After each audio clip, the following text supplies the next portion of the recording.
So welcome, our remarkable colleague Sabreena. We so appreciate your solidarity and your consistent visionary leadership. And as always at SETC, we begin all things by giving thanks to our creator, by giving thanks and acknowledging the original stewards of the various lands we're on. We give thanks to all our ancestors, all those who toiled without compassion or compensation. We give thanks to all our elders and community stalwarts whose shoulders we stand on as we build, share, and learn together for our collective liberation and sovereignty. Sabreena, could you please introduce yourself to our listeners and viewers and share a bit about your remarkable work? Yeah, sure. Thanks, Victor. It's really good to be on this platform with you. My name is Sabreena Delhon. I'm CEO of the Samara Centre for Democracy. That's a non-partisan charity, and our aim is to make it easier for people to talk about and participate in politics. And we do that through research and public engagement initiatives that are aimed at measuring the health of our democracy and also bringing about a vibrant culture of civic engagement in Canada. That's incredible. Thank you so much for your leadership and the remarkable work that your organization has been doing for so long. So my next question, what's inspiring you right now? What has you curious, or what's keeping you up at night? Well, this is a period of transformation around the world, and we're seeing a decline in democratic values as well right now, in particular around how digital technology has been affecting our societies, the harm that's been happening through those things. And in this dark period, though, I am finding inspiration in stories that we don't really hear very often. And they're stories that are a privilege for me to get to know and hear about because of my work. So that's, stories about women mobilizing to protect their reproductive rights. There are stories of young people using that technology that I just said was really tough and awful for us, but they're using it towards civic ends. They're using it for pro-democracy initiatives and actions. And also, at the Samara Centre, we've had a longstanding project where we do exit interviews with former members of Parliament. And we've been running that study since 2008. And recently, we released two podcasts, one in French and one in English, that's based on some of the recent exit interviews that we've done. And I got to do the interviews for the English show, Humans of the House. And, it was really amazing to hear from people who are not in the job anymore, so they can really speak freely, and they definitely do really be so open and candid about their experience in politics. And I found those discussions really hopeful and inspiring because across the board, across the country, across parties, these were people who were sharing their experiences so that it could be better for the next person. They were really invested in improving life in Parliament, and they wanted to encourage other people to run as well. And, in doing these interviews, we had booked, a certain amount of time. These are busy people, they have things going on. The interviews always went over time because there was just so much to explore, and it just really flowed, and it wasn't uncommon for people to become emotional in the conversations as well. And I think there's just a lot of hope and significance there because we're looking at the human side of politics, and that's something that often gets obscured. So the kind of hope and inspiration for me is in the different kinds of stories that I get to hear in this role. And those interviews are an example of very close proximity in terms of hearing those stories. So Humans of the House is where you can hear that. And it's over 6 episodes, we outline the journey of what it's really like to be an MP. And, the way we handled those stories was weaving a dozen together. So you kind of hear all these different perspectives along the way. And at the end of it, our hope, and that seems to be how it's landing with the audience, is that the audience also feels hopeful and optimistic. But also it's not because we have been saccharine or kind of glossing over stuff. It's quite real. Conversations are are definitely authentic and get into some tough stuff, but the openness and humanity in those discussions, I think, is important and useful as we kind of work to navigate through this dark time for democracy. Actually, I couldn't agree more. Thank you. So well said in terms of just providing all that context and background. I really appreciate you. Very comprehensive. So my next question, what challenges and barriers do you face in your work? And what are some of the approaches you and your colleagues are taking to overcome some of these challenges and barriers? Well, I mean, you probably get this answer from everyone you talk to, but funding is the big challenge, right? So Canada's nonprofit sector is essential to our society, and the demand for our work has only increased. There's a new study out from Statistics Canada this week that talks about how 46% of nonprofit organizations have seen a big increase in demand for their services, products, outputs, but only 6% have seen a significant increase in the capacity to deliver in this area. So sustained and substantial funding is key to being able to produce responsive work and also make sure that it gets to the different audiences that it needs to. And it's also key to being a responsible employer as well. So how are we responding to this as a team? One area has been to be very strategic with our partnerships and understand that when we, put our voices together and do some community organizing with a business lens on this, it's not just about enhancing our impact, but it's also about being more efficient with our resources. I couldn't agree more. And I saw the reports on Stats Canada, and it's crazy to think that after COVID, the folks that are doing essential work in the nonprofit sector, clearly there's an increase in demand, but the fact that 6% increase in terms of resource, like it's such a wide gap. It's almost a chasm in terms of trying those numbers meet. So once again, I appreciate you highlighting that, because a lot of people may not read those reports. And I know the provincial budget just came out in Ontario. The federal budget's coming out, I think, April 16th. So once again, there is that funding need that's consistent across the nonprofit sector. But I'm happy that despite all that, we stay in a state of abundance in terms of a mindset, because your organization is tenacious and still doing some remarkable work despite the squeeze. And I think, unfortunately, the sector always goes through these periods of resilience where we have to still operate at full form, but with a lack of resources, which is very unfortunate. So once again, I applaud your leadership and your diligence. I would say, just to add, Victor, it's not to me just about being responsive to the incessant demand for resilience, because it's okay to not be resilient sometimes. And also the call to be resilient is often to those who have got plenty of resilience, who, accounted for, maybe they need a break. And I would kind of, I want us in the nonprofit sector to think about our own culture and our own knee-jerk response to endure. And I know it comes from a good place, because the nonprofit sector attracts people who are really passionate about the mission of these different organizations. But I think there needs to be a way where we balance that passion with being sensible and reasonable and practical, and somehow finding a way to evolve the culture of funding and support so that we have what we need to do what society needs us to do, and for that to just be funded properly. We're not talking about decadent and luxurious budgets. We're talking about just basics to do a good job in good order and with a good team. And I hope that there can be a turning of the page here, and a shift in our culture and the way we communicate what we need to do the work that we know is so valued by Canadians. I couldn't agree more. And that's endure model, I think, is really harmful. Like you said, the folks that have to be resilient are usually disproportionately the same folks, and the same types of organizations.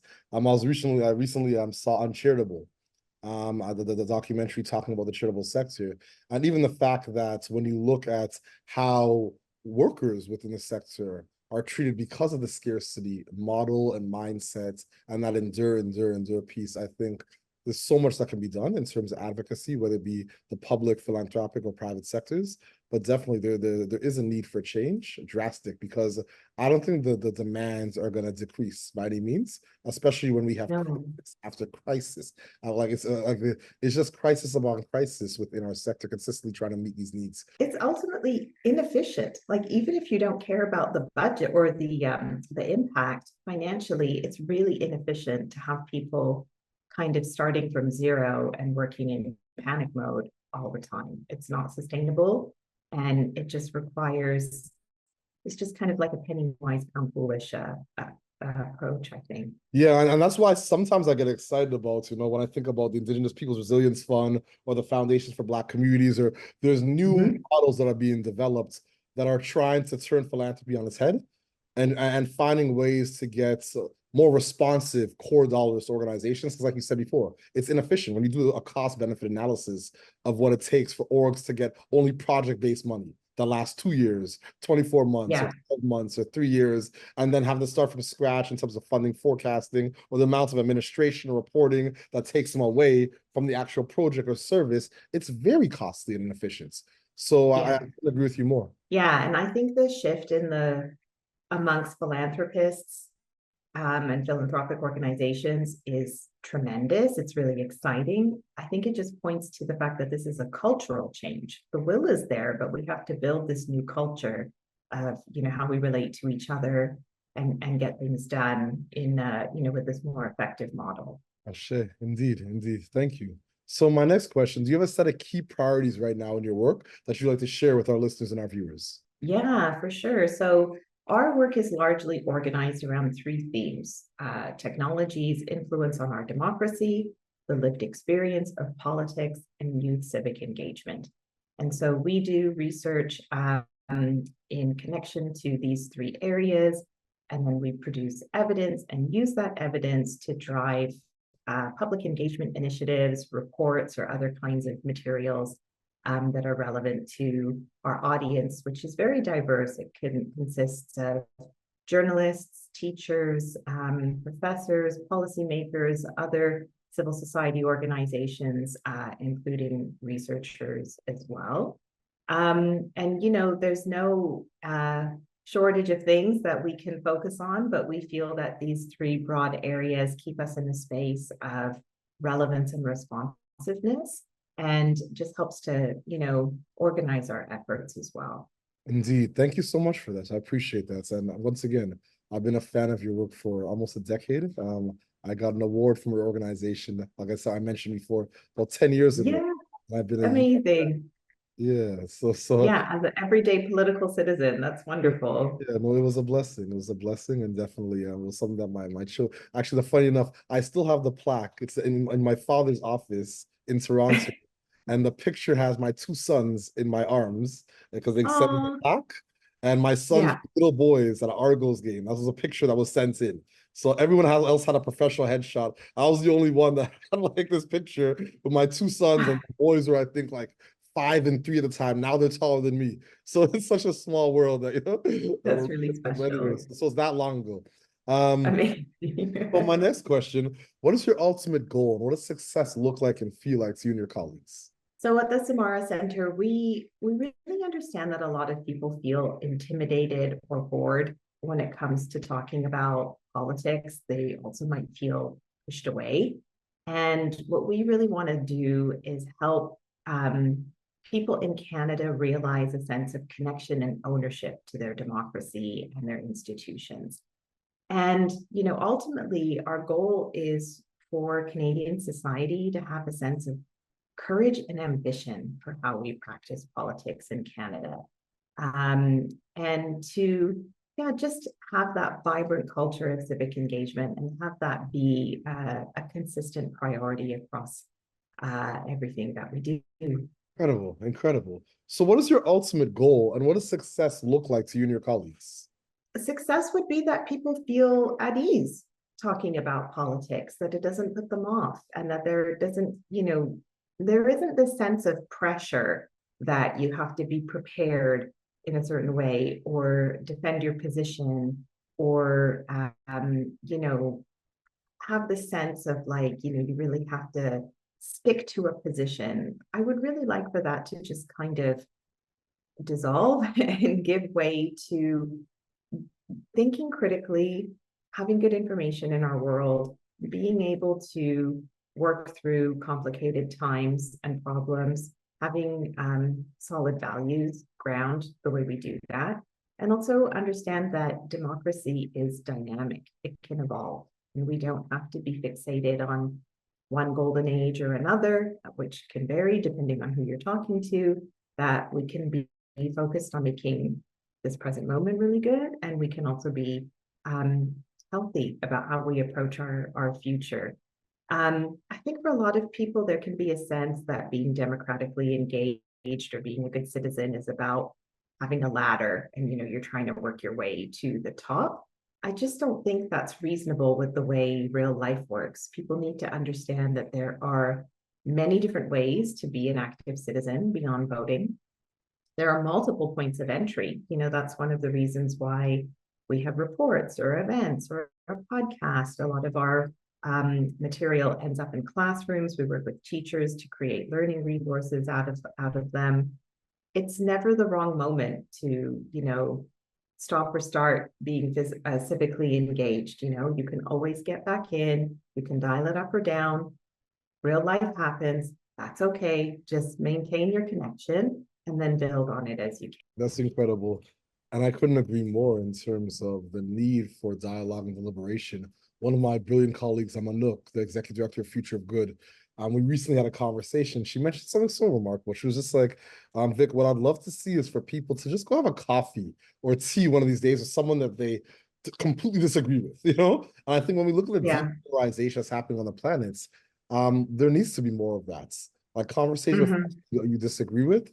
And I think I remember growing up in an era, and I think it's still very present, where like the two things you don't talk about is religion or politics. And I think that's not good. You know what I mean? In terms like people should be able to have candid discussions and share their truths in a way that, especially in civil society, or what we call civil society, in a way where everyone is respected and leaves the conversation feeling whole. Yeah. I mean, if you ask people, do you have political conversations?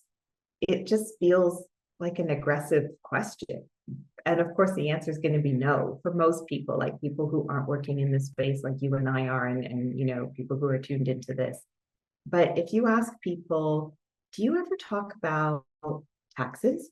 Do you ever talk about women's reproductive rights? Do you ever talk about public school, like what's going on in public school? Then the answer would be yes.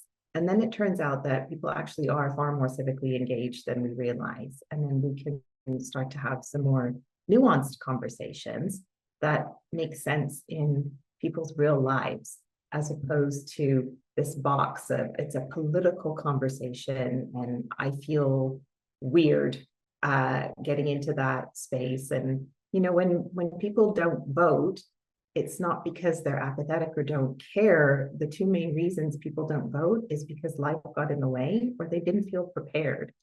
And so, our work is about exploring what's really going on with where people are at in terms of their democratic engagement, and then ensuring that the research questions that we're asking and the way in which our institutions are responding makes sense. Ashe. So my final question, do you have any closing thoughts or calls to action for our listeners and our viewers? I think just to bear in mind that it can ebb and flow in terms of your civic engagement. There can be seasons in your life where you're reading everything and you're going to everything and you're listening to everything and you just really have your finger on the pulse. And then there are going to be other stages in your life where you just can't maintain that level of engagement. And I don't think people should feel any shame about that, because you can build it back up again. And just to kind of just be okay with that, because that's just real life. and this, high bar, nobody's doing that. And it's okay. And so it doesn't have to just be I'm civically engaged or not.